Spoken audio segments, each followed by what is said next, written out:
Attention মুখ্যমন্ত্ৰী হিমন্ত বিশ্ব শৰ্মা মহোদয় কাৰ বলত বলিয়ান কসমো মেডিকেল নামানে মুখ্যমন্ত্ৰী হিমন্ত বিশ্ব শৰ্মাৰ নিৰ্দেশনা 17 ঘণ্টা পাৰ হৈ যোৱাৰ পাছতো দিয়া নাছিল পৰিয়ালক মৃতদেহ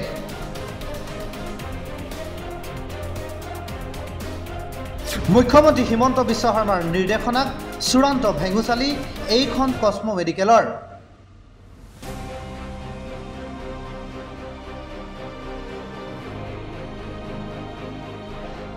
ৰাজ্যত চূড়ান্তভাৱে ভেঙুচালি কৰিছে ব্যক্তিগত নাৰ্ছিং হোমে নামানে মুখ্যমন্ত্ৰী হিমন্ত বিশ্ব শৰ্মাৰ কথা কিয়নো ৰাজ্যৰ মুখ্যমন্ত্ৰী হিমন্ত বিশ্ব শৰ্মাই দৰিদ্ৰ ৰাজ্যৰ দুখ বুজি কোনো কাৰণতে ব্যক্তিগত মেডিকেলত মৃতদেহ 4 ঘণ্টাতকৈ অধিক সময় ৰাখিব নোৱাৰিব বুলি নিৰ্দেশনা প্ৰেৰণ কৰিছিল কিন্তু অতি পৰিতাপৰ কথা যে মহানগৰীৰ এইখন কসমো মেডিকেলে শুক্ৰবাৰে নিশা 9:30 বজাত নগাঁও জিলাৰ কাকিৰ নিতুল বৰাৰ মৃত্যু হয় কিন্তু বাতৰি সংগ্ৰহ কৰা পৰলৈকে 17 ঘণ্টা পাৰ হৈ গৈছিল তাৰ পাছতো পৰিয়ালক দিয়া নাছিল মৃতদেহ উপায়ন্তৰ হৈ দুৰ্ভগীয়া পৰিয়ালটোৱে মুখ্যমন্ত্ৰীৰ সহায় বিচাৰিলে ডেড বডি কিমান সময়ৰ পৰা আপোনালোকক দিয়া নাই কালি 9:35 পৰা দিয়া নাই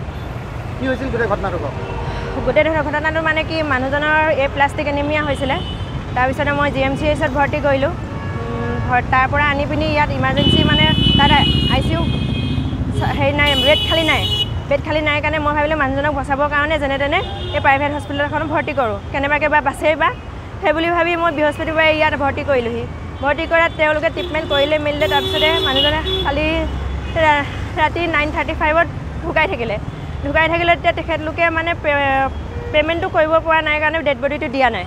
এতিয়া মই কি কৰোঁ চাওকচোন বাৰু মইতো একেবাৰে মানে প্ৰথম অৱস্থাৰ পৰাই ভাগি পৰিছোঁ মোৰ হাতত টকা পইচা নাই এতিয়া তেওঁলোকে কৈছে কি বিলটো পে' কৰিলেহে মানে মোৰ ডেড বডিটো উলিয়াই দিব আৰু যদি বিল পে' কৰিব নোৱাৰোঁ তেতিয়াহ'লে মোৰ আধাৰ কাৰ্ড আৰু পান কাৰ্ড অৰিজিনেল কপি ইয়াত দি দিবলৈ কৈছে জমা দিবলৈ কৈছে মানে এতিয়া মই সেইটো কি ভিত্তিত বা ল'ব কি বা কৰিব মই আৰু এটাতো মোক আগতে মই শুনিছিলোঁ মুখ্যমন্ত্ৰী ছাৰেতো কৈছিলে যে কোনো হস্পিটেলে এইটো 4 ঘণ্টাকৈ ওপৰত ইয়াত ৰাখিব নোৱাৰে বিল পে' কৰকে বা নকৰকে সেইটোতো এলাউ নাছিলে এতিয়াতো এইখন হস্পিটেলত এতিয়া শুনিছোঁ যে বিল পে' কৰিবই লাগিব আৰু নকৰিলে মানে কি আধাৰ কাৰ্ড পান কাৰ্ড জমা দি থৈ যাব লাগিব আনপিনে গোটেই বিষয়টোৰ উচিত তদন্ত কৰি মুখ্যমন্ত্ৰী হিমন্ত বিশ্ব শৰ্মাক উচিত ব্যৱস্থা কৰিবলৈ দাবী জনালে অসম জাতীয়তাবাদী যুৱ ছাত্ৰ পৰিষদৰ কামৰূপ মহানগৰ জিলাৰ উপদেষ্টা প্ৰদীপ কলিতাই হয় নিশ্চিতভাৱে আমি সকলোৱে জানো আপোনালোক সকলোৱে জানে যে আমাৰ অসমৰ সন্মানীয় মুখ্যমন্ত্ৰী ডক্টৰ হিমন্ত বিশ্ব শৰ্মাদেৱে এটা নিৰ্দেশনা জাৰি কৰিছিল যে যদি কোনো ব্যক্তিৰ ট্ৰিটমেণ্টৰ বিনিময়ত তেওঁলোকে মৃত্যুমুখত পৰে আৰু মৃত্যুমুখত পৰাৰ পিছতো যদি সেই ব্যক্তিজনৰ এগেইনষ্টত যিটো বিল সেই বিলটো তেওঁলোকে পৰিশোধ কৰিব নোৱাৰে তৎসত্ত্বেও কিন্তু সেই মৃত ব্যক্তিজনৰ যিটো শৱদেহ সেই শৱদেহটো কোনো এখন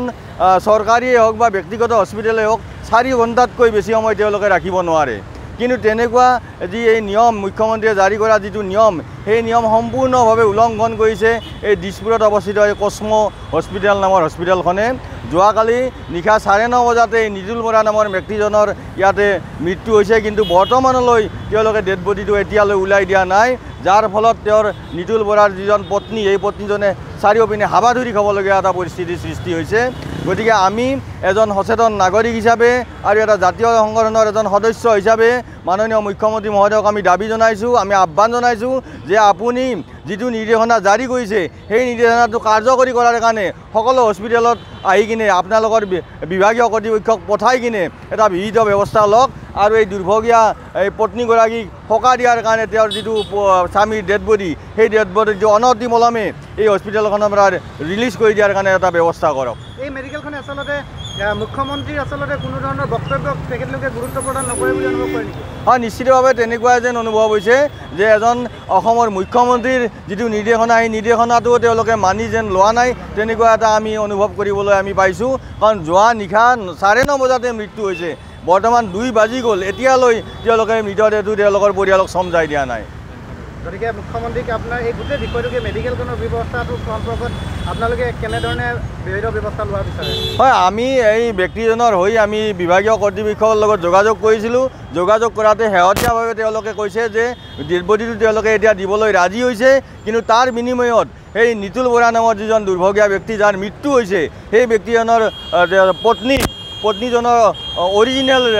আধাৰ কাৰ্ড আৰু পেন কাৰ্ড ভোটাৰ কাৰ্ড আদি তেওঁলোকে জমা ৰাখিব বুলি আমাক জনাইছে। কিন্তু কেনেকৈ পাৰে এজন ব্যক্তিৰ অৰিজিনেল আধাৰ কাৰ্ড পেন কাৰ্ড জমা ৰখাটোতো কেতিয়াও গ্ৰহণযোগ্য হ'ব নোৱাৰে। তেওঁলোকে চাওক, তেওঁলোকে পদস্থেট কপি ৰাখক, তাত আমাৰ ক'বলগীয়া একো নাই। কিন্তু যেতিয়া অৰিজিনেল আধাৰ কাৰ্ড পেন কাৰ্ড ৰাখিব বুলি কৈছে তেতিয়া আমি আচলতে শংকিত হৈছোঁ, আচলতে আমি চিন্তিত হৈছোঁ যে হস্পিটেলখনৰ আচলতে চিন্তা চৰ্চা কেনেকুৱা ধৰণৰ হ'ব পাৰে। আনপিনে গজমৌ মেডিকেলে পৰৱৰ্তী সময়ত এই গোটেই ঘটনাৰ সম্পৰ্কত কি প্ৰতিক্ৰিয়া প্ৰকাশ কৰে সেয়া হ'ব লক্ষণীয়।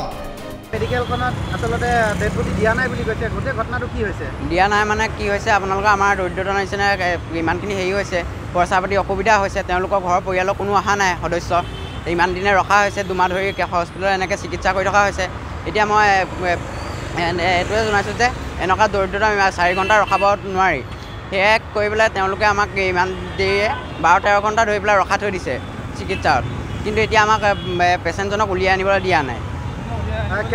তোমাৰ মহা আচলতে কি হৈছিল আৰু ইয়াত কিয় দিয়া নাই বুলি কৈছে তেখেতলোকে? মোৰ জেঠু হয়, এই নিয়মীয়া প্লাষ্টিক চিকিৎসাৰ ৰোগত হৈছিলে, আক্ৰান্ত হৈছিলে। ইয়াত আপোনাৰ 4 দিনে হৈছে আজি। সিহঁতি কিমান বিল দিব আছে এনেই জানা নেকি? 1,09,500। ইয়াত 1,09,500 টকা ইয়াত বিল হৈছে। ফাৰ্মাচীত হৈছে আপোনাৰ 27,927 টকা বিল পৰিছে। গোটেইখিনি দিলেহে আপোনালোকক দিম বুলি কৈছে? হয়, আধাৰ কাৰ্ড পান কাৰ্ডৰ এটা অৰিজিনেল কপি মানে জমা দিবৰ বাবে অনুৰোধ কৰিছে তেওঁলোকে কি ভাৱত মানে সেইটো লৈছে ধৰিব পৰা নাই। News desk report, first news Assam.